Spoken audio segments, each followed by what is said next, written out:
We've all been there, facing a task, but choosing to delay it, not because we lack time, but because something inside of us holds us back. This is procrastination, a behavior so universal yet so complex. Well, I'm Nyein, and you can also call me Scarlett. Today, I'm going to talk about procrastination and some practical strategies to cope with it. How many of you have ever procrastinated? I'm pretty sure that all of us have, including me. But why do we delay our task when we know that they will stress us out later on? Who procrastinate the most, and how do we cope with it?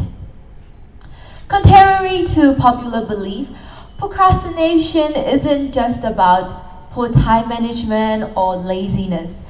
In fact, it's far more complex than that. When we're faced with a task that feels boring, overwhelming, or challenging for us, our brain tends to shift into what's called a survival mode, which simply means seeking to avoid stress, discomfort, or negative emotions. According to an article by the University of Melbourne, there are various drivers of procrastinations, ranging from the one with low self-esteem, the one with lack of structures, and the one who have the inability to motivate oneself to complete a task. So, instead of diving into the task, we delay them, opting for more pleasurable distractions like using social media or watching a quick episode of your favorite show, right? Yeah. This is how your brain responds to a task. It seeks immediate emotional relief. This avoidance becomes a coping mechanism, helping us temporarily escape the feeling of anxiety or inadequacy. As a result, procrastination is a form of self-regulation failure, according to a research by Dr. Tim Pitchell at Carleton University. So, who procrastinate the most?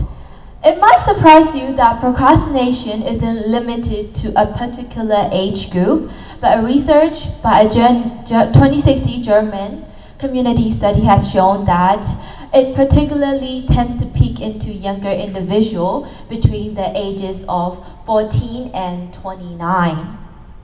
As people age, procrastination tends to decline, and with those over 16 having the lowest level.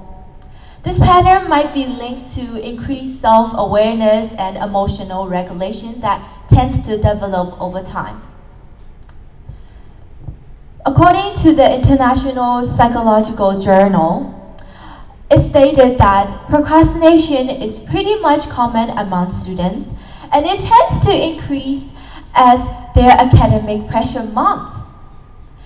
Students are more likely to procrastinate the further they progress in their education, often due to fear of failure, perfectionism, and the inability to face larger workloads. Now that we understand why procrastination happens, I'd like to share a few practical strategies. The first one is when you're faced with a big task, why not try divide it into manageable smaller steps? This helps you to save time and complete your task more easily and effectively. For example, if you have a 3,000-word essay to write or a thesis, you can try brainstorming first and then research, and after those steps, you'll see yourself completing or submitting your work to your teacher quicker than you imagine, of course. And the second step is to practice the Pomodoro technique. I think you might be familiar with this technique. Many of the students here practice it, and it's like working for 25 minutes and rewarding yourself a 5-minute break. The next one is eliminating any distractions. Eliminating distractions can help you stay much more focused, and it can also stop your mind from wandering to pleasurable distractions. The next one is a very fun one, which is pairing your task with a reward. For example, after working for 30 minutes, you can have a quick snack break. This can help you maintain productivity, but it can also charges your brains. And then last one is being kind to yourself. Procrastinating doesn't just mean that you're lazy, it means that you're human. Therefore, instead of being hard on yourself, recognize why you procrastinate and take small manageable steps to counter it. Self-compassion plays a very huge role in breaking the cycle of procrastination. At its core, procrastination isn't just about poor time management. It's really about the struggle between your present self and your future self. At that moment, your present self might seek immediate comfort. However, your future self will have to deal with the consequences later. With the right tool and awareness, I believe that it's a battle we can all win.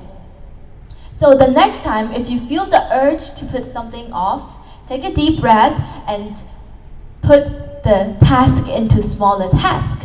This can help you encounter your fear of facing big tasks.